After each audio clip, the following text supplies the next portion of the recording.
Hello students, welcome to Study Life. Here we are going to talk about chapter number 4, that is laws of motion. अच्छा, ये laws of motion पढ़ने के पहले we should know about meaning of force. ठीक है? So force already you have learned about, right? And force of course is the scientist who explained about it is Newton, right? And that is why unit of force is Newton, and if you write in spelling it will be small n, right? And you have learned many more things about 1 Newton is equal to 10 raised to 5 dynes, right? Correct. So this is the basic information which I have given here. And of course force is nothing but what? It is the physical quantity, right, which is applied to change the shape or change the direction or change the speed, right? So for that everywhere we use apply force. So in detail we are going to talk about force, that is in terms of Newton's laws of motion. Okay, so before doing that let us understand the meaning of kinematics. What is kinematics? What is dynamics? If I talk about kinematics, that means I am talking about these parameters, है ना, distance, displacement, speed, velocity, acceleration. अगर इसके बारे में हम बात कर रहे हैं, that means we are talking about kinematics. If I am talking about dynamics, right, dynamics में हम लोग यूज करेंगे मोमेंटम, फोर्स, एनर्जी, पावर, ये सारा आता है dynamics. Okay, so this is the basic meaning of it. अभी हम देखेंगे डिफरेंट टाइप्स ऑफ मोशन के बारे में. Now let us talk about linear motion. अगर हम लीनियर मोशन के बारे में बात करते हैं, that means any body which is moving in a forward direction. So here we are going to talk about initial velocity. कभी कभी इसमें जीरो, जैसे कार स्टार्ट हुआ तो इनिशियल वेलोसिटी जीरो हो सकता है, ठीक है, फाइनल वेलोसिटी जीरो हो सकता है, anything can be done here. और acceleration is resultant into the linear motion. Now when we talk about circular motion, तो सर्कुलर मोशन में कैसे होता है, that the this one particular part, तो ये हो गया वेलोसिटी डायरेक्शन और ये है एक्सेलरेशन का, ठीक है. तो इस तरह से होता है, परपेंडिकुलर होता है. That is about the circular motion. And when we talk about parabolic motion, parabolic motion मतलब होता है ट्रैजेक्टरी पाथ. ट्रैजेक्टरी पाथ जैसे क्रिकेट खेलते हैं, ठीक है, तो क्रिकेट खेलने के टाइम पे जब बैट से बॉल को हिट करते हैं, सो this is the path which follows, right, जिसको हम बोलते हैं पैराबोलिक मोशन और ट्रैजेक्टरी पाथ. तो इसमें भी क्या होता है, this is the initial velocity, right, and everywhere the acceleration part will be constant, ठीक है, acceleration is constant. तो ये तो बेसिक मीनिंग हो गया डिफरेंट टाइप्स ऑफ मोशन में कैसे होता है वेलोसिटी और acceleration. Now next we are going to talk about different types of, that is Newton's laws of motion. तो ऑलरेडी तुमने पढ़ा हुआ है first law, second law and third law. Just इसको एक्सप्लेन करते हैं. फर्स्ट लॉ में क्या होता है, अगर जैसे कि कोई ऑब्जेक्ट, जैसे फॉर एग्जाम्पल बुक अगर है, तो बुक को अगर टेबल पे रखा है तो वो टेबल पे ही रहेगा, right. That means any body will remain at rest unless you disturb it, मतलब unless you apply unbalanced, external unbalanced force. अगर कोई चीज जा रही है तो जाती होगी, right, will be moving unless until you stop it. तो ये फर्स्ट लॉ एक्सप्लेन किया था न्यूटन ने, which is again very important concept, right. Second law what he said, that the force is proportional to the rate of change of momentum.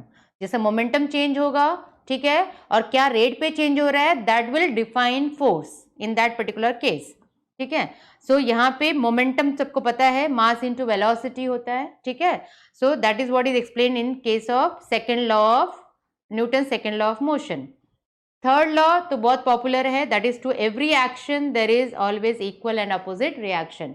Action मतलब वही force, opposite reaction भी force, ठीक है.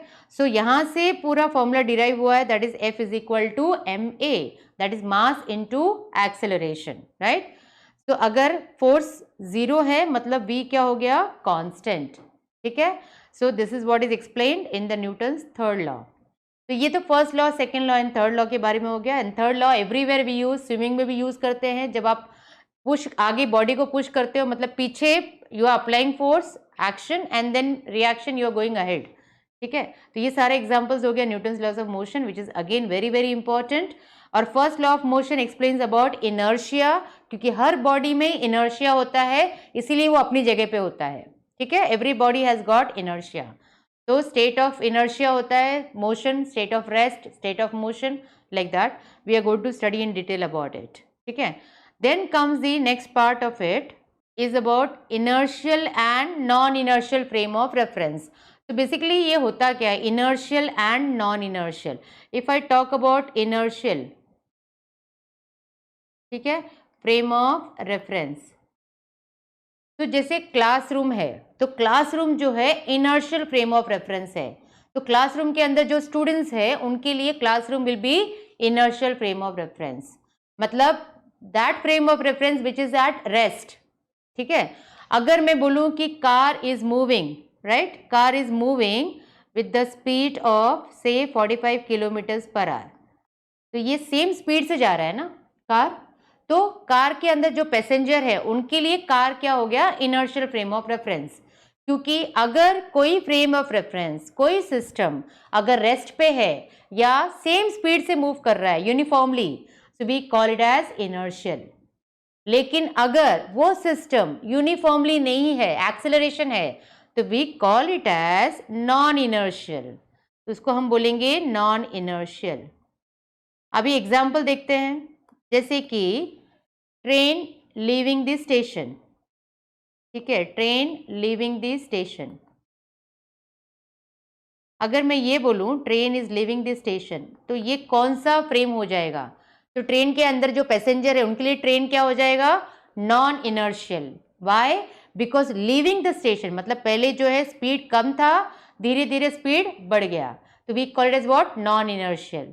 अगर मैं बोलूंगी कि train is moving with 50 kilometres per hour, तो ट्रेन के अंदर जो पैसेंजर है उनके लिए ट्रेन बन जाएगा inertial frame of reference. I hope you have understood the concept, right? So, frame of reference which is at rest or moving uniformly, we call it as inertial, and frame of reference which is accelerated, we call it as non-inertial. ठीक है. तो अभी जो है इसमें inertial में यहाँ पे दूसरा पॉइंट क्या आ जाएगा, सेकेंड पॉइंट. तो फर्स्ट तो हमने डेफिनेशन बता दिया. सेकेंड पॉइंट क्या होगा, दैट इनर्शियल फ्रेम जो है यहाँ पे न्यूटन्स लॉ इज एप्लीकेबल, क्योंकि यहाँ पे रियल फोर्सेस होता है, रियल फोर्स एग्जिस्ट, बराबर है. और यहाँ पे इमेजिनरी फोर्स एग्जिस्ट. इमेजिनरी का दूसरा नाम है pseudo force, right. We also call it as pseudo force. यहाँ पे सीडो फोर्स होता है एंड इसमें जो है रियल फोर्स. अगर रियल फोर्स है तो कौन सा लॉ एप्लीकेबल हो गया, Newton's law is applicable. Newton's law is applicable. यहाँ पे जो है इमेजिनरी है तो Newton's law is not applicable, right. तो ये पॉइंट्स है जो ध्यान में रखेंगे तो at least you will understand the concept inertial and non inertial frame of reference. ये कंप्लीटली उसके बारे में डिटेल में हो गया, right. Then comes the next part of it. ये पूरा explanation you can just go through that, inertial and non-inertial frame of reference. उसके बाद में आता है different types of forces. तो forces के बारे में हमने पढ़ा. Now we are going to talk about different types of forces. इसमें जो different types of forces है, there are 4 types. ठीक है. So first one is gravitational force. Gravitational, right. Second जो है electromagnetic force. Okay. Third one is weak force, ये ध्यान में रखना. And the fourth one is nuclear force. इसमें से सबसे स्ट्रॉन्ग जो बनेगा that is the nuclear force is the strongest one. Okay. And सबसे वीक फोर्स है ग्रेविटेशनल फोर्स. तो ये पूरा फोर्सेस जो है ये 4 कैटेगरी में डिवाइड है. So the first one is gravitational force. ठीक है. Gravitational, that is Newton's law of gravitation, उसके बारे में है ये formula, that is F is equal to G m1 m2 upon r square. Capital G का वैल्यू सबको मालूम है. ठीक है. तो यहाँ से ये ग्रेविटेशनल फोर्स के बारे में है. ये फोर्स किसके बीच में होता है, 2 ऑब्जेक्ट के बीच में, right. And that is always attractive force. Gravitational force is always attractive force. ये सारे पॉइंट्स हो गए उसके. ठीक है. तो ये हो गया अट्रैक्टिव फोर्सेस के बारे में, दैट इज ग्रेविटेशनल फोर्स. तो क्या क्या पॉइंट्स हमने लर्न किया, gravitational force is the weakest force, right. It is an attractive force and it exist between 2 objects.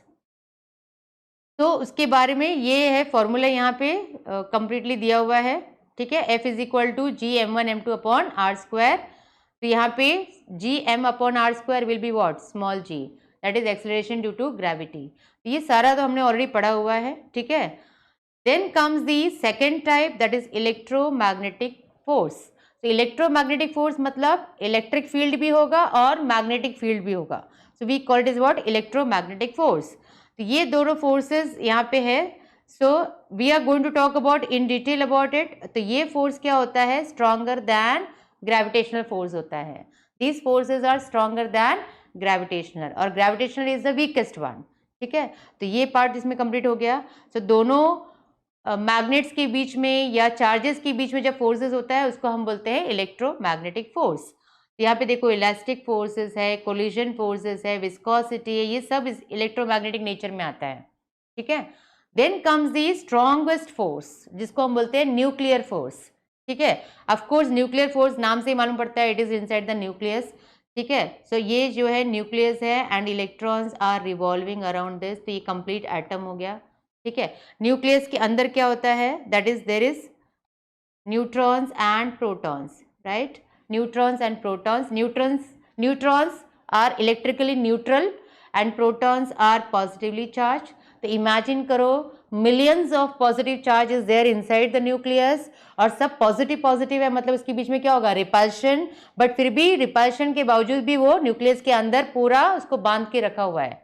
That means कितना एनर्जी रिक्वायर्ड होगा, tremendous amount of energy, right. इसीलिए nuclear bomb is what, more energy is released in that then the hydrogen, because hydrogen atom है और nuclear मतलब inside the nucleus वाला part.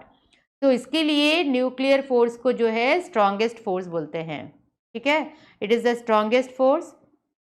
Then ये इसका जो है short range, it is a short range force less than 10⁻⁻14 metre. Of course it is a short range and very very much attractive, strongly attractive force है, ठीक है। तो ये हो गया न्यूक्लियर फोर्स के बारे में, इतने सारे पॉइंट ध्यान में रखने हैं। Then comes the weak nuclear force, ठीक है। तो ये क्या है, किसके बीच में इंटरेक्शन होता है, सब एटॉमिक पार्टिकल्स, जैसे कंपाउंड बनता है एटम से, दोनों के बीच में, वो सारा न्यूक्लियर फोर्सेस में, वीक फोर्सेस में आता है। अगर रेडियो एक्टिव डीके लेते हैं तो वो भी क्या आता है, बिकॉज स्लो प्रोसेस है ना, तो इसके लिए इसको वीक फोर्स बोलते हैं, weak nuclear force, right. So the weak nuclear force is not as weak as gravitational force, of course इससे स्ट्रांग होता है सबसे वीक ग्रेविटेशनल फोर्स, ठीक है। देन उसके बाद में the range of weak nuclear force is 10⁻⁻16 metre. तो ये छोटे छोटे पॉइंट्स है जो आपको हेडिंग वाइज आपको लिखना है, point wise, so it will be easy to remember all the 4 types of forces.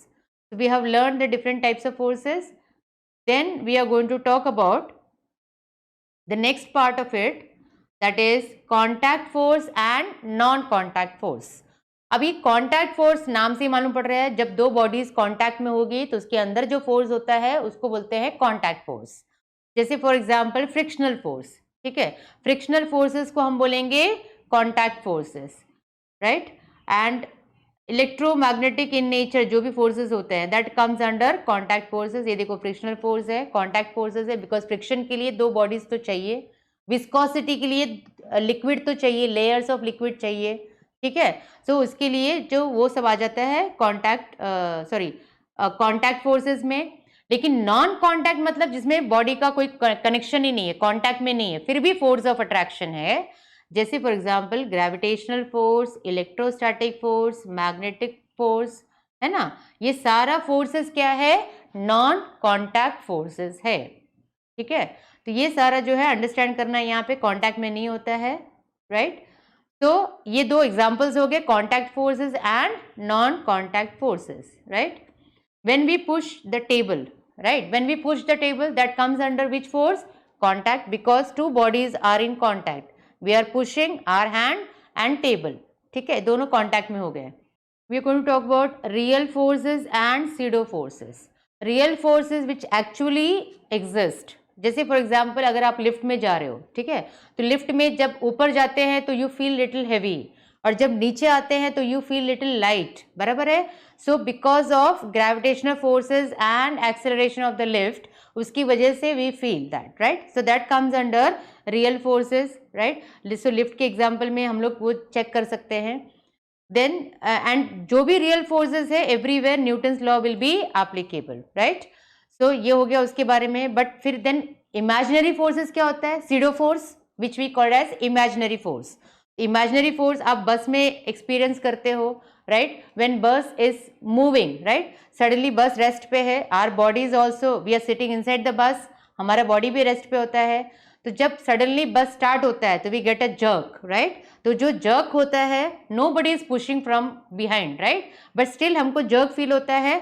So that is again because of the forward acceleration and bus is about to stop backward acceleration. So ये acceleration की वजह से होता है and because of that you are experiencing the force, है ना? तो acceleration अगर होगा तो कौन सा फ्रेम ऑफ रेफरेंस होगा? Non inertial. कौन सा फ्रेम होगा यहाँ पे? Non inertial, right? सो ये हो जाएगा नॉन इनर्शियल, जो हमने पढ़ा था इसके बारे में. तो जब भी नॉन इनर्शियल फ्रेम होगा तो क्या होगा वहां पे we feel what? Pseudo force, imaginary force. ठीक है, तो वो जर्क भी इमेजिनरी फोर्स है which we called as what? Pseudo force. तो रियल फोर्स जहां पे भी होगा that means it is very clear कि वो इनर्शियल फ्रेम है. ठीक है, सो द फोर्सेस यहाँ पे are pseudo forces, that is example of bus which is given, right? Then उसके बाद में ये सारा यहाँ पे एग्जाम्पल्स यहाँ पे एक्सप्लेन किया हुआ है अबाउट दैट सीडो फोर्स के बारे में ही. जैसे लिफ्ट का है, अगर लिफ्ट का एग्जाम्पल ले लेते हैं, से फॉर एग्जाम्पल अगर लिफ्ट जो है नीचे की तरफ जा रही है, ठीक है, if the lift is moving downward, right, downward, so acceleration यहाँ पे हो गया और ये जो लिफ्ट का वेट है वो तो नीचे की तरफ एक्ट करेगा और लिफ्ट जो है वो ऊपर की तरफ एक्ट करेगा, नॉर्मल रिएक्शन, राइट? तो यहाँ पे जो है, सो व्हाट विल हैपन, अगर जब नीचे की तरफ एक्ट करेगा तो यहाँ पे n will be what? mg minus ma. ठीक है, तो वही पार्ट दिया हुआ है, that is weight which is experienced and weight is experienced only because of normal reaction.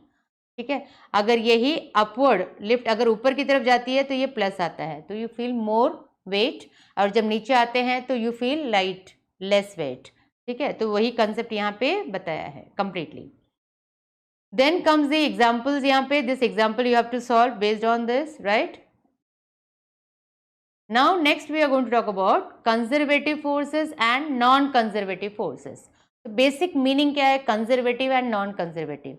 जैसे फॉर एग्जांपल कि अगर आप कोई क्लासेस से आप जो है दैट इज स्टडी लाइव, ठीक है, स्टडी लाइव से अगर आप जो है घर पे जा रहे हो होम, तो दो तरीका है, या तो आप स्ट्रेट पाथ यूज कर रहे हो या तो आप इस तरह से जा रहे हो. ठीक है, टाइम पास करके जा रहे हो, राइट? तो ये हो गया पाथ. तो forces which is applied, right, without independent of actual path, work which is done against gravitational force independent of actual path. ठीक है, against gravitational, you are going against, कोई चीज को हम ऊपर फेंकते हैं या कोई भी है, against gravitational force, right? So then we call it as conservative force. यहाँ पे देखो,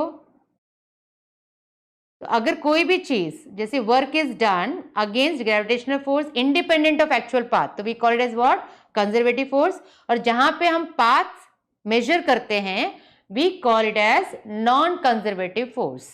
ठीक है, सो ये हो गया वर्क डन. वर्क डन का फॉर्मूला क्या होता है? Force into displacement. ठीक है, तो ये वर्क डन का हो गया. अगेंस्ट फोर्स है तो we call it as what? Conservative force. So work done against that. So in this case, work done by or against conservative forces reflects an equal amount of change in potential energy. Okay, then we are going to talk about non-conservative. Non-conservative में क्या होगा? We are going to consider the actual path. कौन सा path है? Based on that. ठीक है, तो here ये रहा non-conservative forces. इसमें क्या ध्यान में रखना है? See, work is strictly path dependent and not recoverable. ठीक है, such forces we called as what? non conservative forces. जैसे कि फ्रिक्शनल फोर्स है, राइट?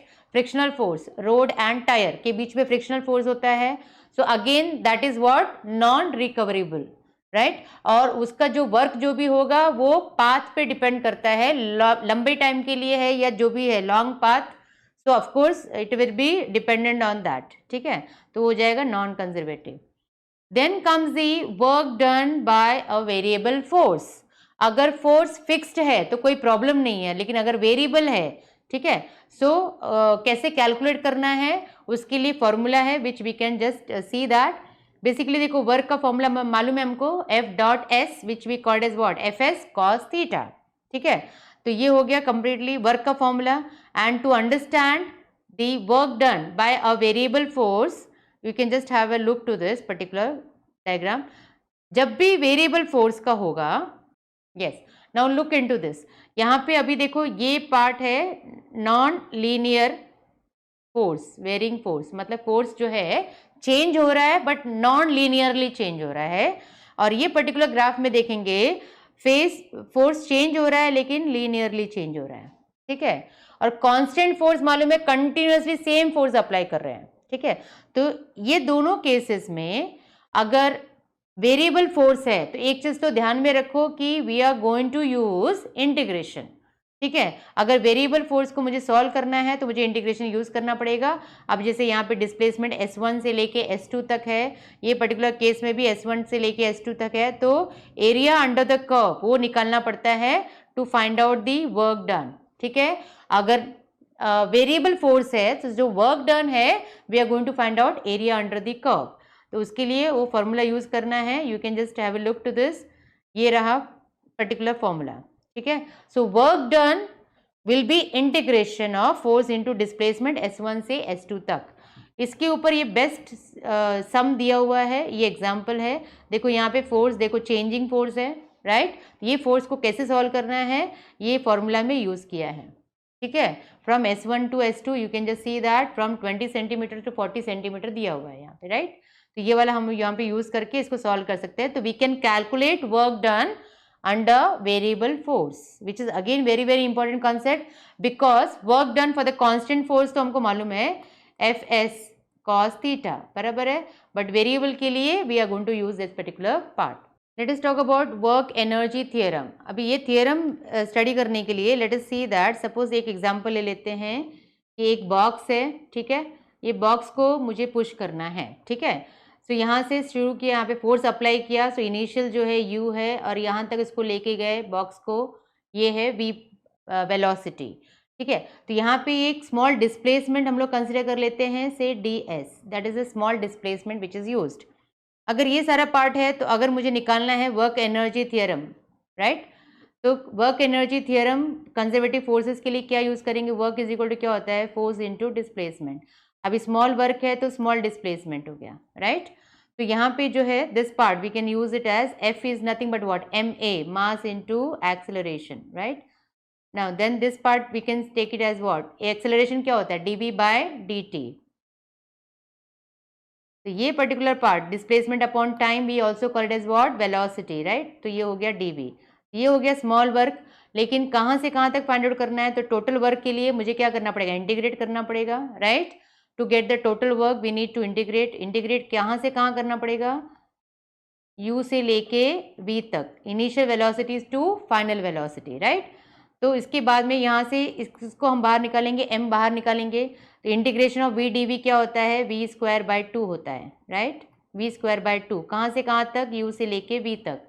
तो इसको हम क्या बोलेंगे, u को लोअर लिमिट, v को क्या है, अपर लिमिट, ठीक है। तो ये बन जाएगा हाफ m, ब्रैकेट में लिखेंगे v square upper limit minus lower limit, ठीक है।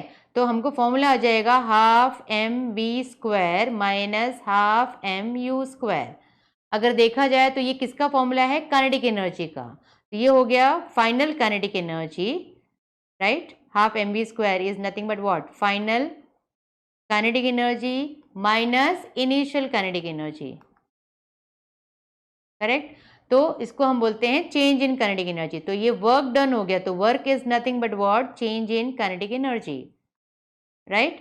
तो ये हो गया कंप्लीटली, इसको हम बोलते हैं वर्क एनर्जी थियरम। तो ये फॉर्मूला हो गया वर्क एनर्जी थियरम का, right, that is work is equal to half M V square minus half M U square. तो ये कंप्लीटली ध्यान में रखना है फॉर वर्क एनर्जी थियरम के लिए, in the simple format I have explained you. Then we will talk about principle of conservation of linear momentum. अच्छा, conservation word मतलब क्या होता है, constant। तो हमको यहाँ पे पढ़ना है कि linear momentum अगर कंजर्व्ड है तो क्या कंसेप्ट होगा, तो फोर्स इज इक्वल टू क्या होता है, dp upon dt, that is Newton second law, right. Second law says that the force is the rate of change of momentum. तो अगर यहाँ पे if we say that no force, if the force is zero, बराबर, if the force is zero मतलब क्या हो गया, dp bye dt zero हो गया, right. And when any term is zero, derivative zero है तो उसको हम बोलते हैं कांस्टेंट है. दैट मीन्स यहाँ पे मोमेंटम विल बी कांस्टेंट और कंजर्व्ड. ठीक है. तो सिंस अगर डेरिवेटिव पार्ट जीरो आता है, ये मैथमेटिक्स में भी आप देखोगे डेरिवेटिव अगर जीरो आता है मतलब वो टर्म को हम क्या बोलते हैं, कंजर्व्ड, कांस्टेंट. सो इस तरह से we have studied that the linear momentum is conserved, right. So the conservation of linear momentum is this particular part, that is total momentum of an isolated system is conserved during any interaction. अभी हम लोग देखेंगे the next part is that is about systems and free body diagrams. Free body diagrams का मतलब क्या होता है कि यहाँ पे जो है डिफरेंट डायग्राम्स दिया है और उसका जो है कंक्लूजन निकालना है फ्री बॉडी डायग्राम्स में. अभी देखो यहाँ पे अगर हम लोग ऑब्जर्व करेंगे, देखो पुली दिया हुआ है, different pulleys are given, that means conveyor belt is moving on that. Conveyor belt move हो रहा है तो उसके अंदर टेंशन क्रिएट होगा, तो वो टेंशन का डायरेक्शंस क्या होगा, right. If any body is moving linearly तो फोर्सेस कैसे एक्ट होंगे, वो सारा हम इसमें पढ़ने वाले हैं फ्री बॉडी डायग्राम में. तो छोटे छोटे डायग्राम्स हम लोग देखते हैं यहाँ पे. Late us see that. Okay, looking at this particular diagram here, body is moving downward. ठीक है, एक्सेलरेशन नीचे की तरफ हो रहा है तो we can say ma, that is a force which is acting downward, accelerating downward. ठीक है. अभी यहाँ पे 2 kg मास है, m का वैल्यू दिया हुआ है, तो weight which is acting down is what, mg, right. So looking at this particular diagram, अभी देखो एक्सेलरेशन नीचे की तरफ हो रहा है तो of course ma will be greater, और ये दोनों क्या हो गया, अपोजिट डायरेक्शन में. मतलब we can say that T3 minus mg, है ना, is equal to what, ma. Now look at this particular diagram. अब जैसे कि ये बॉक्स है, ठीक है, क्या क्या फोर्सेस एक्ट करता है, नीचे की तरफ फोर्स एक्ट कर रहा है, मास है इसका वैल्यू 5 kg. ठीक है. Upper is the normal reaction which is acting, और इस तरफ जो है टेंशन क्रिएट हो रहा है, दैट इज T1, और ये फोर्स दिया हुआ है. This force is resolve into 2 components, we can say F cos 60 और दूसरा है F sin 60. तो ये तो इसका रिजोल्यूशन हो गया, ये एंगल जो है यहाँ पे 60 दिया हुआ है. ठीक है. अभी इसको सॉल्व करना है तो यहाँ पे क्या कर सकते हैं, let us see this part. यहाँ पे फोर्स जो है 10 न्यूटन था डायग्राम में, बराबर है, force is equal to 10 newton. And then ये पर्टिकुलर पार्ट कहाँ से आया, लेट अस सी दैट. तो n इज अपवर्ड डायरेक्शन में है, you can see this here. ठीक है. तो यहाँ पे 2 फोर्सेस है which is acting in upward direction, and opposite force is 5 kg. इसके लिए इसको इक्वल कर दिया है, तो we can say here that is n plus F sin 60 is equal to 5g. 5 kg मतलब 5 kg इज द मास, तो mg लिखेंगे, बराबर है. तो ये बन जाता है 5g. Okay. Then we will talk about horizontal direction का देखते हैं. Let us see that horizontal direction का डायग्राम. हॉरिजॉन्टल डायरेक्शन में कितना फोर्सेस एक्ट कर रहा है, एक तो F cos थीटा है, ठीक है, और अपोजिट डायरेक्शन में कितना है, T1 भी है और 10 न्यूटन भी है. तो अपोजिट डायरेक्शन में T1 एंड 10 न्यूटन है. Now let us see here. तो T1 plus 10 newton is equal to what, F cos 60. इस तरह से we can calculate, we can find the equation. This is called as what, free body diagram. तो ये free body diagram का equations है which we have derived here. Now this particular here we are going to talk about. अभी ये जो पुली का है, यहाँ पे देखो 2 वेट्स डाले हुए हैं, that is m2 greater than m1 दिया है. ठीक है, m2 ग्रेटर देन m1. तो अभी इसको कैसे सॉल्व करना है, simple method, we can break it. ठीक है. अभी किस तरह से इक्वेशन बनाएंगे, जस्ट ऑब्जर्व हियर. अभी यहाँ पे tension is always acting towards the centre of the पुली. ठीक है, ये हो गया टेंशन वाला पार्ट, और m2g ऑफकोर्स नीचे की तरफ एक्ट करेगा. तो अगर m2 ग्रेटर है तो पुली किस डायरेक्शन में मूव होगा, इस डायरेक्शन में मूव होगा, m2a. ठीक है, और ये ऊपर की तरफ जाएगा m1a, right. Okay. Now in this case अभी ये पर्टिकुलर पार्ट को हम लोग लेंगे, सिर्फ इसके बारे में अभी डिस्कस करते हैं. तो यहाँ पे देखो कौन सा फोर्स ग्रेटर है, T ग्रेटर है या m2g ग्रेटर है. m2g ग्रेटर है तभी तो नीचे की तरफ आ रहा है. I can write the equation as m2g minus T, बराबर, ऑपोजिट में है, will be equal to m2a. ये हो गया इक्वेशन नंबर 1, ठीक है। अभी दूसरा वाला, इसके बारे में देखते हैं, ये पर्टिकुलर बारे में, ठीक है। अभी यहाँ पे इक्वेशन बनाते हैं, यहाँ पे बॉडी किस तरफ जा रहा है, ऊपर की तरफ जा रहा है, तो कौन सा फोर्स ग्रेटर है, T या m1g? ऑफकोर्स T ग्रेटर होगा क्योंकि ऊपर की तरफ जा रहा है, तो T minus m1g is equal to m1a। ये हो गया सेकेंड इक्वेशन। तो मैंने पूरे पुली का जो है 2 इक्वेशन बना दिया, ठीक है। अगर इसको हम सॉल्व करेंगे, suppose adding both the 2 equations, ठीक है, तो टी टी कैंसिल हो जाएगा, तो क्या आ जाएगा, m2g माइनस m1g, ठीक है, is equal to m2a plus m1a।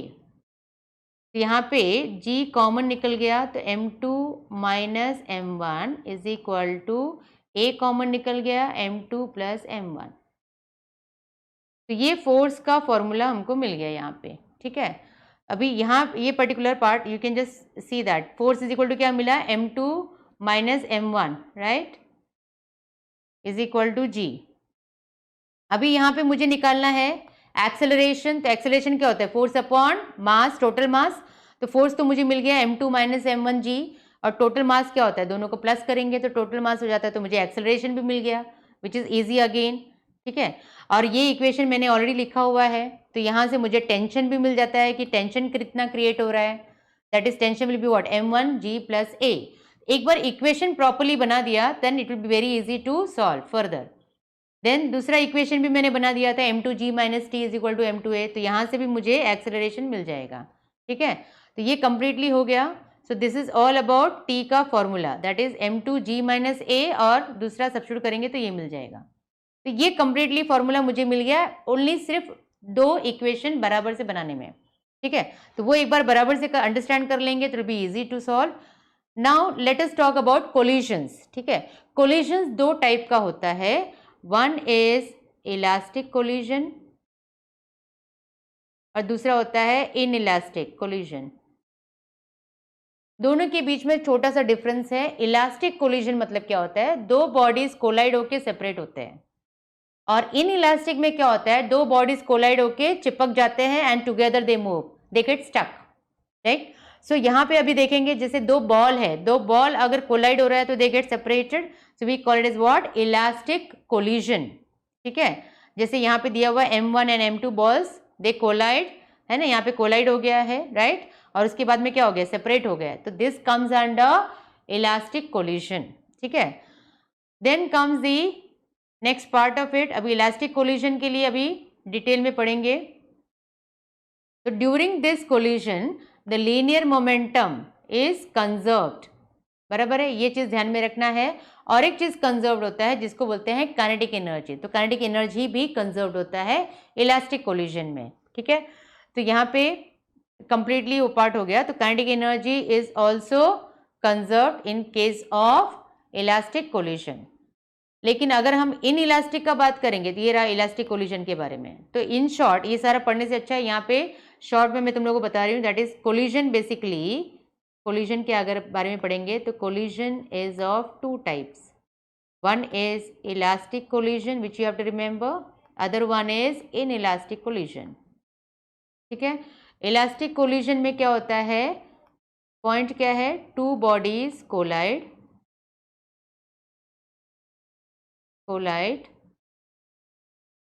and then separate, okay. In elastic में क्या होता है, 2 बॉडीज कोलाइड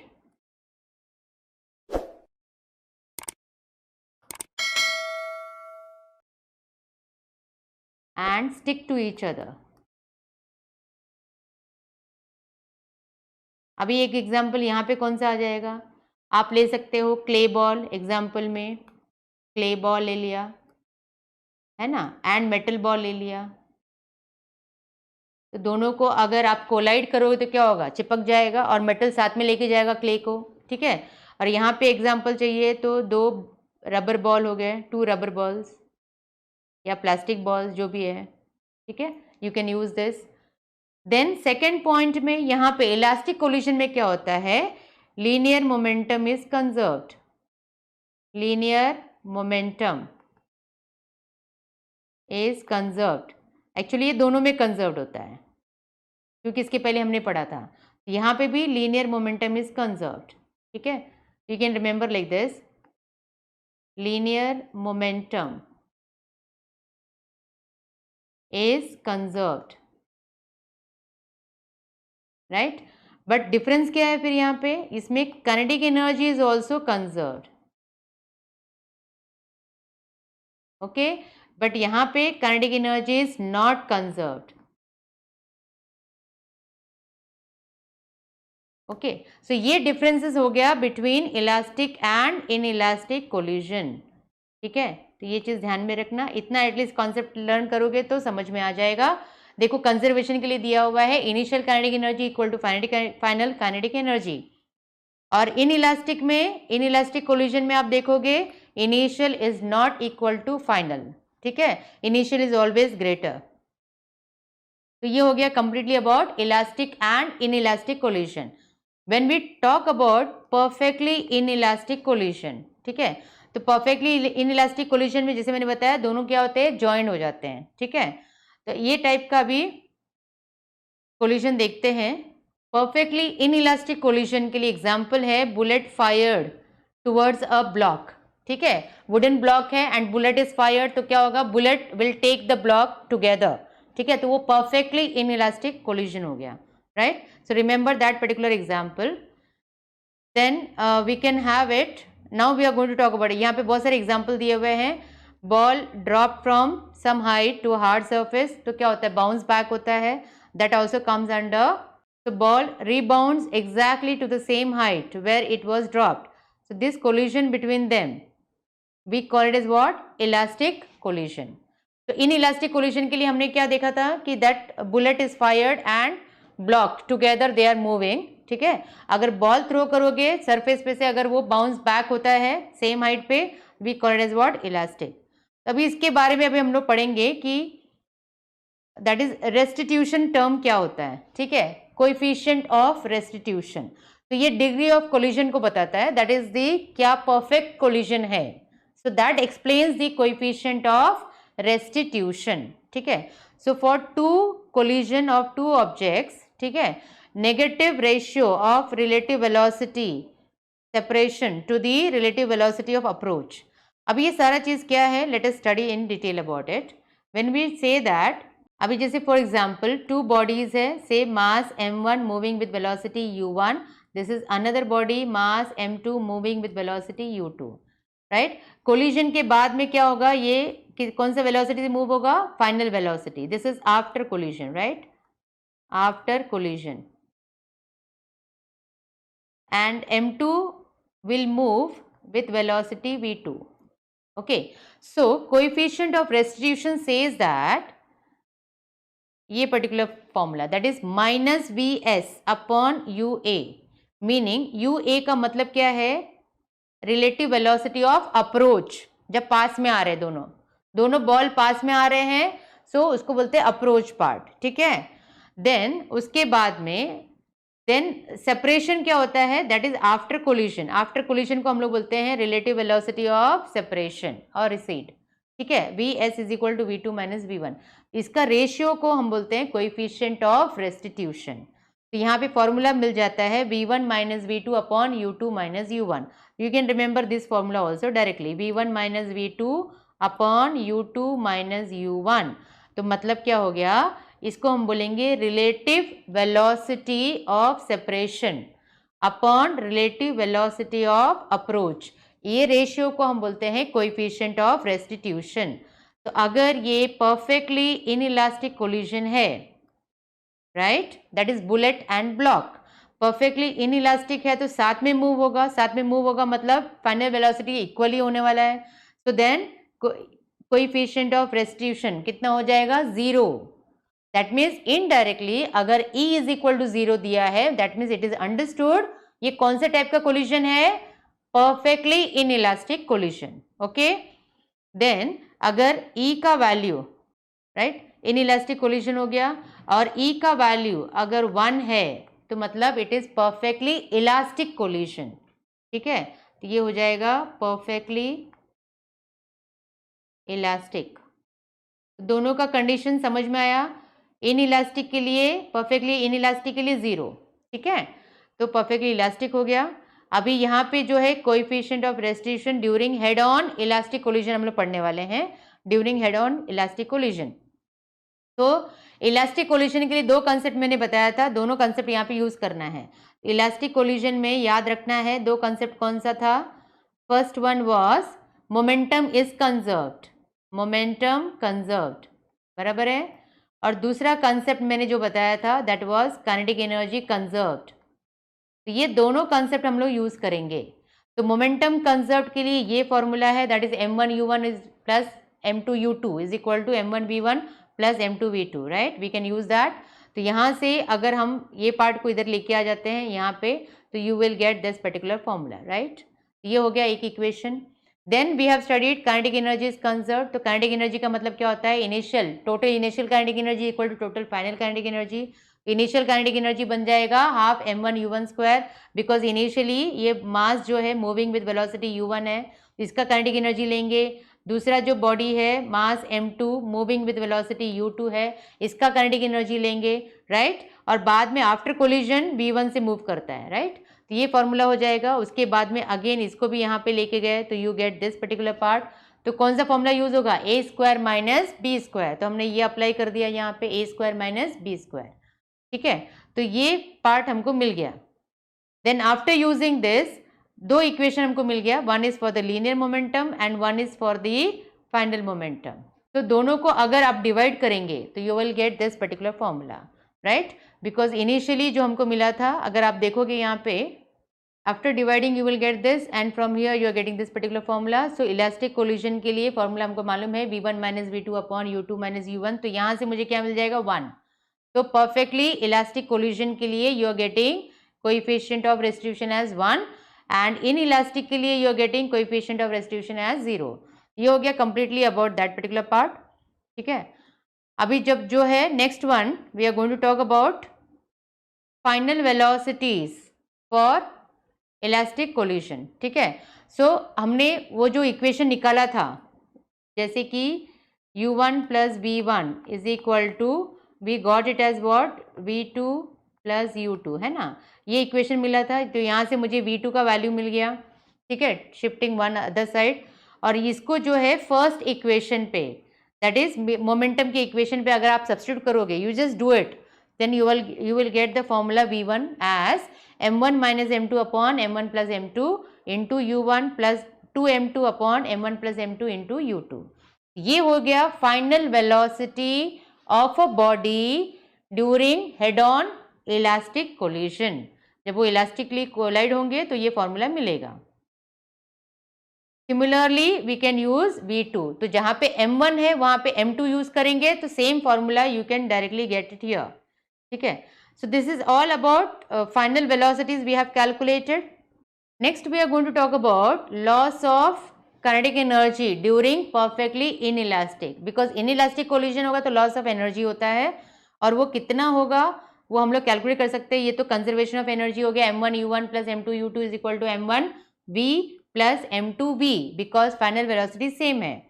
तो you are getting here velocity here. तो लॉस कितना हो जाएगा? Total initial kinetic energy minus total final kinetic energy. तो इसको सब्स्टिट्यूट करेंगे तो इनिशियल तो इतना हो जाता है, बराबर है, फाइनल जो हमारा है ये इतना हो जाएगा। तो दोनों को माइनस कर दिया, तो माइनस करने के बाद में delta kinetic energy we are going to get this, that is change in kinetic energy. तो after simplifying this is the final expression we are getting here, change in kinetic energy, मतलब इतना loss होगा अगर वो in elastic collision है, राइट। Next part we are going to talk about moment of force और torque. Torque मतलब क्या होता है? कोई चीज को जब ट्विस्ट करते हैं तो we call it as what? Torque, या तो दूसरा नाम है मोमेंट ऑफ फोर्स। जैसे आप टैप ओपन करते हो तो you are twisting, that means torque. When you कपड़े को जब हम निचोड़ते हैं, ठीक है, so again you applying equal and opposite forces, that is torque, ठीक है। तो जब मालूम में टायर चेंज करने के लिए जैक यूज करते हैं तो वहां पे भी हम अप्लाई करते हैं forces, that is torque. So torque is nothing but what? Moment of force, and उसका फॉर्मूला है R क्रॉस F। मतलब टॉर्क बेसिकली होता है force into perpendicular distance, without, अगर मैं वेक्टर बताऊंगी तो ये फॉर्मूला याद रखना है, और वेक्टर फॉर्म में we write in this particular pattern, ठीक है। तो अभी यहाँ पे ये जो है टॉर्क पार्ट में यहाँ पे देखेंगे तो ये डिस्टेंस और फोर्स दोनों भी क्या होना चाहिए, परपेंडिकुलर होना चाहिए, ये ध्यान में रखना है। तो we are getting what, R cross F, right. Then next part, then comes magnitude of torque. तो टॉर्क का फॉर्मूला हमने पढ़ा था टॉर्क वेक्टर फॉर्म में आर क्रॉस एफ। जब भी क्रॉस प्रोडक्ट होता है मतलब साइन थीटा होता है, तो we are going to use what, R F sine theta. तो ये फॉर्मूला भी बहुत इंपॉर्टेंट है, याद रखना, ठीक है। We are going to apply, numericals में सब में काम आने वाला है। और ये उसके कंडीशंस हैं, अलग अलग कंडीशंस है। इफ आर एंड एफ कोई भी अगर इसमें से ग्रेटर पार्ट है, ठीक है, so then rotational effect accordingly greater होता है, that is what we can get it from here. अगर थीटा 90 है सो टॉर्क जो है मैक्सिमम होगा, राइट। अगर थीटा 0 है और 180 है, अपोजिट डायरेक्शन में है, तो टॉर्क एकदम मिनिमम होगा, बिकॉज अगर फोर्स हम वन डायरेक्शन में लगा रहे हैं और अपोजिट डायरेक्शन में टॉर्क प्रोड्यूस हो रहा है तो वैल्यू विल बी 0। तो moment of force depends not only on magnitude and direction of force but also on point where force is applied to the axis of rotation। तो कोई body जब rotate हो रहा है तो कौन से पर्टिकुलर पॉइंट पे हम फोर्स लगा रहे हैं, that is also very important to calculate torque, okay. Then comes couple. Couple मतलब होता है टू फोर्सेस, तो two equal and opposite forces, ठीक है, two equal and opposite force जब अप्लाई करते हैं तो we term it as couple, ठीक है। Torque one force and couple में two equal and opposite forces हम यूज करते हैं, ठीक है।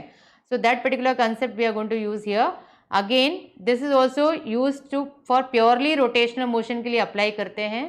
तो we can say that such a pair of forces, right, consisting of two forces of equal magnitude acting in opposite direction along the same line of different line of action, we call it as couple, ठीक है। ये भी purely rotational motion देता है, right. So here moment of couple और rotational effect of a couple we call it as torque, ठीक है। Now this is all about couple और टॉर्क के बारे में हो गया। तो मोमेंट, नेक्स्ट पार्ट यहाँ पे हम लोग फॉर्मूला एक्सप्लेन किया हुआ है everywhere, that means different torque which is acting because of the different forces, we can just note it down here। now here in this table we can study this moment of couple and moment of force, ठीक है। moment of force के लिए formula use किया, moment of couple के लिए यहाँ पे forces use किया हुआ है। and these particular part rotational effect can be balanced by a single force, rotational effects can be balanced by another couple of equal and opposite torque, ठीक है। तो ये सारा कंसेप्ट यहाँ पे हम लोग लर्न कर लेंगे। And torque depends on axis of rotation, यहाँ पे depends only on upon two forces, ठीक है। Then here it produce translational acceleration if the axis is not fixed, okay. यहाँ पे does not produce any translational acceleration, purely rotational and angular acceleration, ठीक है। तो ये दोनों के बीच में डिफरेंसेस हो गया कंप्लीटली। देन हियर यहाँ पे जस्ट वही एग्जाम्पल को एक्सप्लेन किया हुआ है, so we can just go through that part. Then comes the mechanical equilibrium.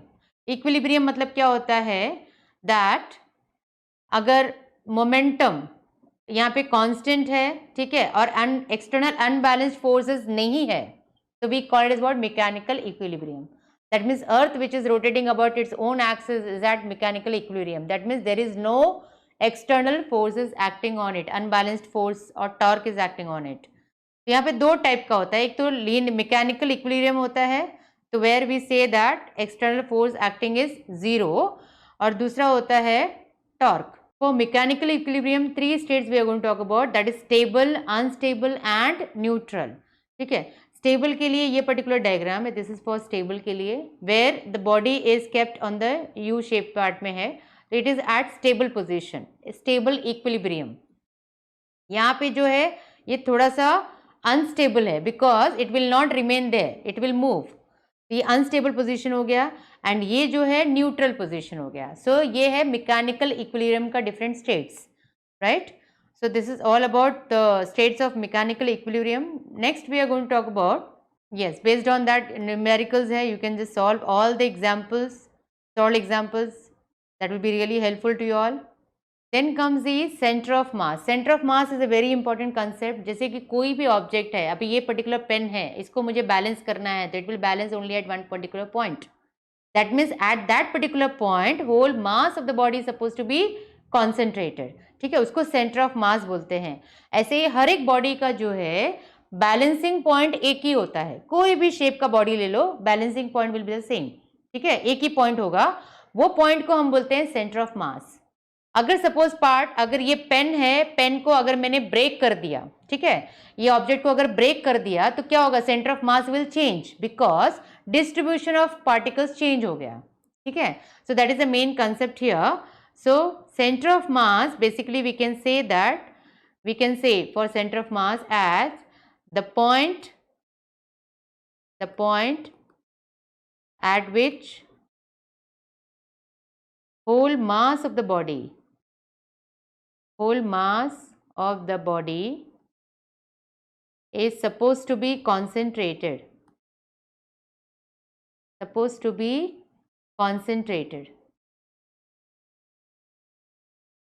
So that particular point we call it as what, center of mass. इसके लिए यहाँ पे ये particular part है. Okay, the whole body mass is concentrated. Now to understand this particular part, suppose अगर कोई regular shape है, for example अगर if I take a rectangular part, so इसका center of mass हो जाएगा intersection part. अगर ये circle है तो center of mass center हो जाएगा. अगर ये triangle है so centroid will be its center of mass. है ना, एल्टीट्यूड्स का इंटरसेक्शन. तो अगर रेगुलर शेप है तो कोई प्रॉब्लम नहीं है centre of mass find out करने के लिए. बट अगर शेप इरेगुलर है, राइट, सपोज फॉर एग्जांपल अगर शेप जो है इरेगुलर है तो इसका सेंटर ऑफ मास अगर मुझे निकालना है तो हाउ टू फाइंड आउट. इसके लिए क्या करेंगे, नंबर ऑफ पार्टिकल्स होते हैं, राइट. तो हर एक पार्टिकल सपोज m1 है तो इसका हम लोग निकालेंगे कोऑर्डिनेट्स से x1 and y1, right. 2 dimensional figure है तो xy कोऑर्डिनेट होगा, 3 डायमेंशनल फिगर है तो xyz कोऑर्डिनेट होगा. So similarly we can have what, m2, so we can find out here, so this will be x2 and y2. So like this we can have number of particles का जो है coordinates we can find out. एक बार coordinates मिल जाएगा तो it will be easy because x coordinate of center of mass formula is m1 x1 plus m2 x2, right. nth particle तक है तो we can take it up to mn xn whole divide by m1 plus m2 plus mn. ये हो जाएगा x coordinate. Similarly we can find out y coordinate, correct. So it will be m1 y1 plus m2 y2, right, up to nth particle we can take mn yn upon m1 plus m2 plus mn, right. तो ये हो गया coordinates. एक बार coordinates मिल गया we can come to know what is the position of center of mass, right. So ये particular देखो यहाँ पे डेफिनेशन दिया हुआ है सेंटर ऑफ मास का, you can just note it down. और वही चीज़ को समीशन में लिखा है, m1 x1 को हम क्या लिखते हैं, summation mi xi. Similarly we can write for y axis also and for z axis also. तो ये हो गया completely about centre of mass. Then comes acceleration of centre of mass. तो एक्सेलरेशन के लिए क्या हो जाएगा, ma अपॉन m. ठीक है, so that is resultant force upon total mass will give what, acceleration of centre of mass. Now let us see about the characteristics of center of mass. Characteristics के लिए important point we can have it. Center of mass is a location, not a physical quantity. याद रखो. And इसका unit क्या होता है, metre और centimetre. ठीक है. And then center of mass is equivalent to the given objects of applying laws of motion. तो यहाँ पे center of mass of particle we can calculate using that coordinates which I told you. तो यहाँ पे different characteristics है which we can use. There are multiple characteristics which is given here. Then comes the center of mass is the point at which force is applied, okay, and it causes linear acceleration and not angular acceleration. Center of mass पे linear acceleration apply होता है, you get that, right. And center of mass is located at the centroid जो मैंने बताया था rigid body का. ठीक है. Then center of mass is located at geometrical center for symmetric body. ये भी important concept है which you can remember. Then comes location of center of mass can be changed only by applying external unbalanced force. We can change it. ठीक है. तो इतने सारे points है which you can at least remember that part. ठीक है. तो at least 5-6 characteristics आपको ध्यान में रखना है of centre of mass, that is more than sufficient.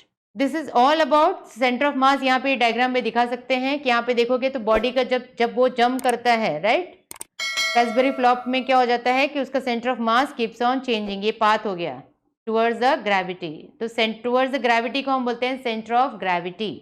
Okay, so this is all about the concept students here. I hope you have understood completely.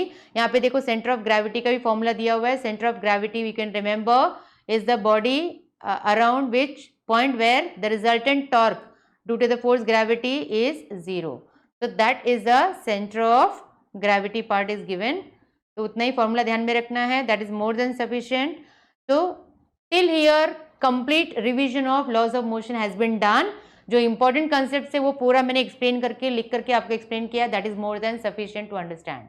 I hope students you have understood everything। so like this many more chapters we are going to revise, right? Stay tuned with Study Live। thank you।